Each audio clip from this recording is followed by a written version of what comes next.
नमस्ते जी। आज हम लोग हिंदी वाणिका का ऑब्जेक्टिव करने वाले हैं। 30 ठो VVI ऑब्जेक्टिव है। अब बाबू लोग कहीं पर किनारा बैठ जाइए, क्योंकि आज इतना मैं हंसा हंसा कर आपको ऑब्जेक्टिव याद करूंगा तो कोई देखेगा तो कहेगा ये पगला गया है क्या। तो इसीलिए तुम लोग कहीं पर साइड बैठ जाओ। अब मैं हंसते हंसत ना याद करा दूं तब कहना।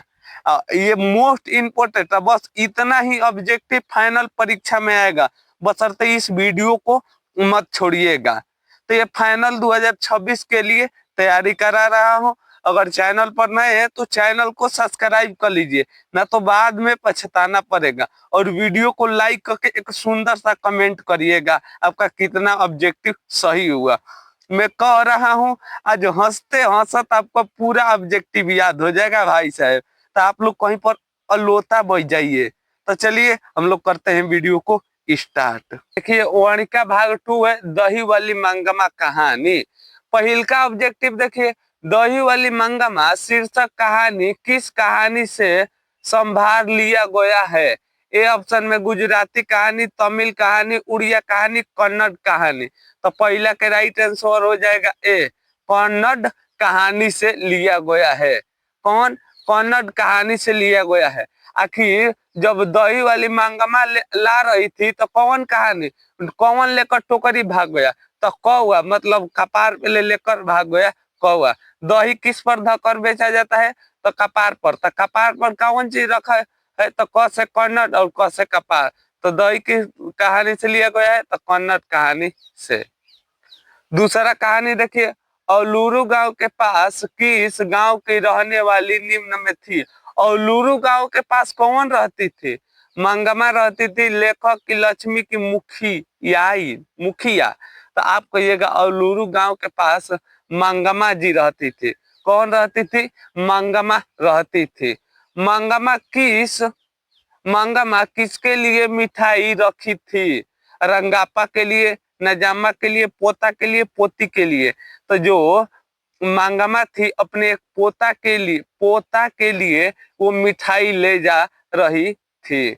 4 नंबर क्वेश्चन देखिए, श्रीनिवास जी का पूरा नाम क्या है? तो आप कहिएगा श्रीनिवास जी का पूरा नाम है मस्तिष्क वेंकटेश अधयागर। बेंग नहीं, वेंकटेश अधयागर। उल्टा पलटा जब जोड़ जोड़ कर याद करिएगा ना तो आपको सारा याद हो जाएगा। अब कोई कह देगा मस्तिष्क बेंग अधयागर, नहीं, मस्तिष्क वेंकटेश अधयागर। जैसे दही में बेंग को डाल देने पर क्या हो जाता है? मर जाते हैं। तो इसीलिए वेंकटेश अधयागर रखिएगा। मंगमा कहानी की रहने वाली थी।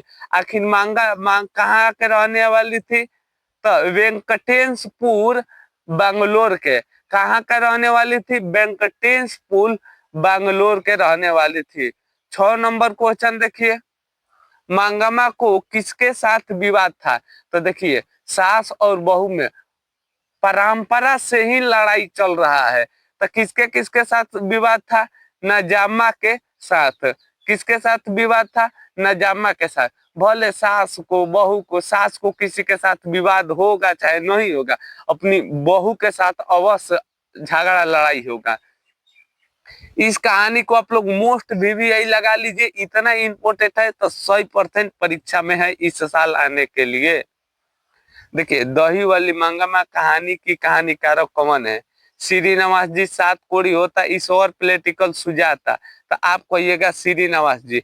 दही का पर धकर बेचा जाता है? आप कहिए सिर पर। कपार पर धकर दही बेचा जाता है।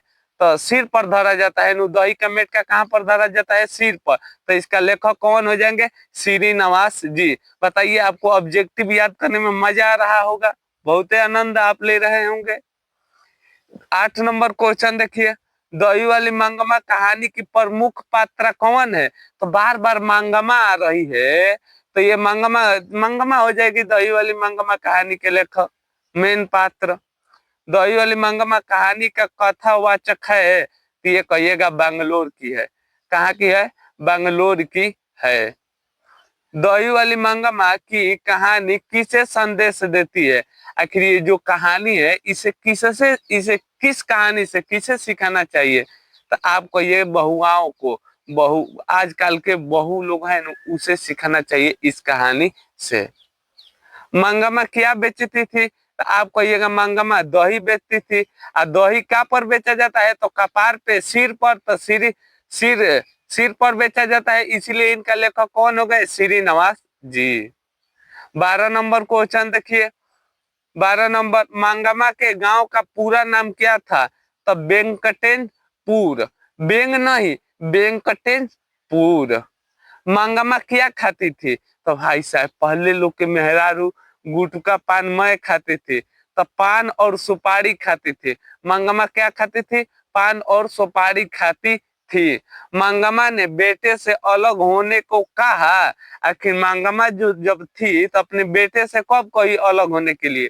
तो दोपहरिया में मंगमा गेट पर बैठी हुई थी और उनका बेटवा आया तो कहा देख ले बुबू अपना मेहरारू को समझा दो।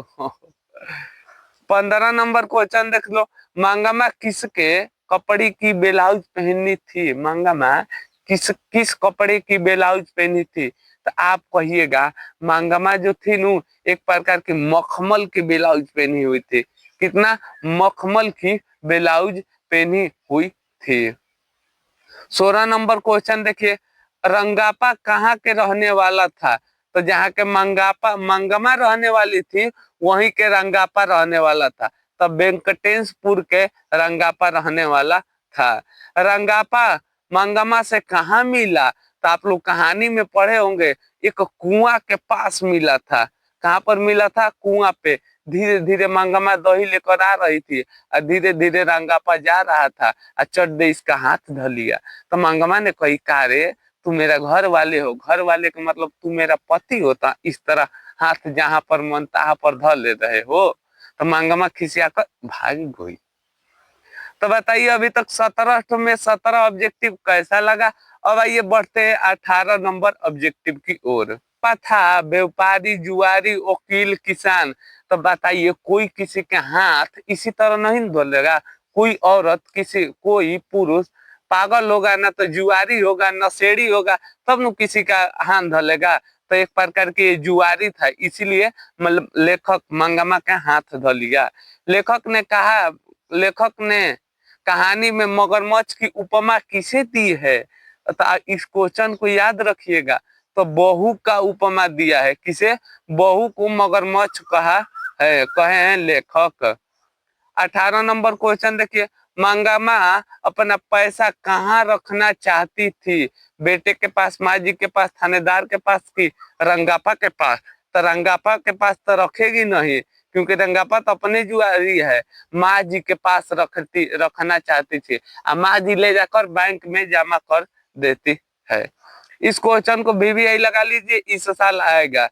श्रीनिवास जी का पूरा नाम, श्रीनिवास जी का जन्म कब हुआ था?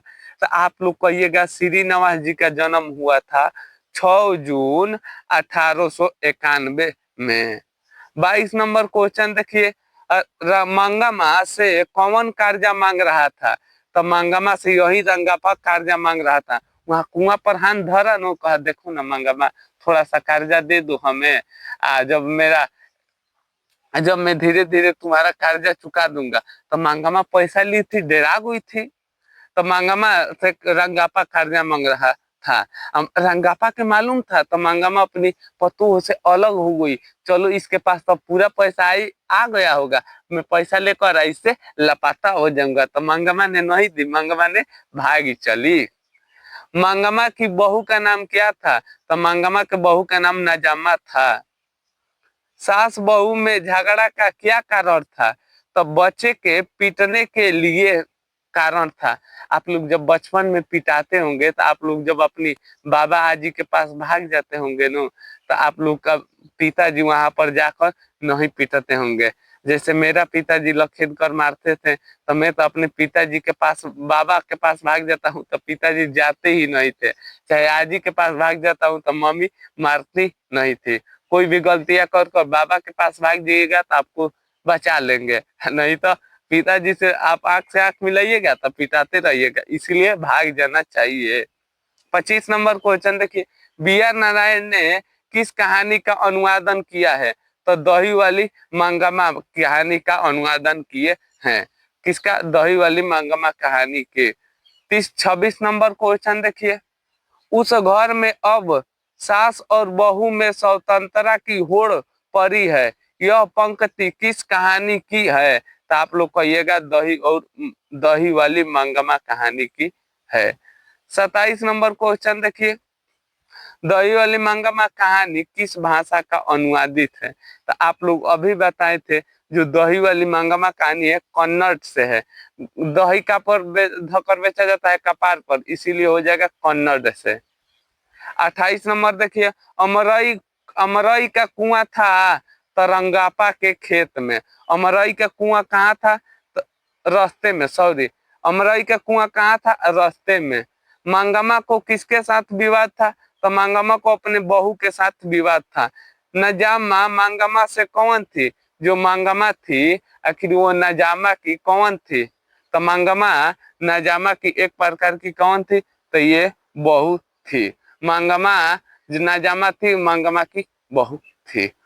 तो बताइएगा आपको ये 30 इम्पोर्टेंट ऑब्जेक्टिव कैसा लगा? हमें लग रहा है आपको अभी याद हो गया होगा 30 में 30, क्योंकि मैं इतना आपको ट्रिक से याद करवाया हूं, तो अभी आपको 30 में 30 ऑब्जेक्टिव याद ही हो गया होगा। अब तो आप सुंदर से कमेंट करिएगा 30 में अभी तक आपका कितना ऑब्जेक्टिव सही हुआ। और बाबू चैनल पर नए हैं तो चैनल सब्सक्राइब कर लीजिए, ना तो बाद में आपको पछताना पड़ेगा। तो चलिए मिलेंगे एक और नई वीडियो के साथ, तब तक के लिए हंसते रहिए, मुस्कुराते रहिए। जय हिंद दोस्त, वंदे मातरम।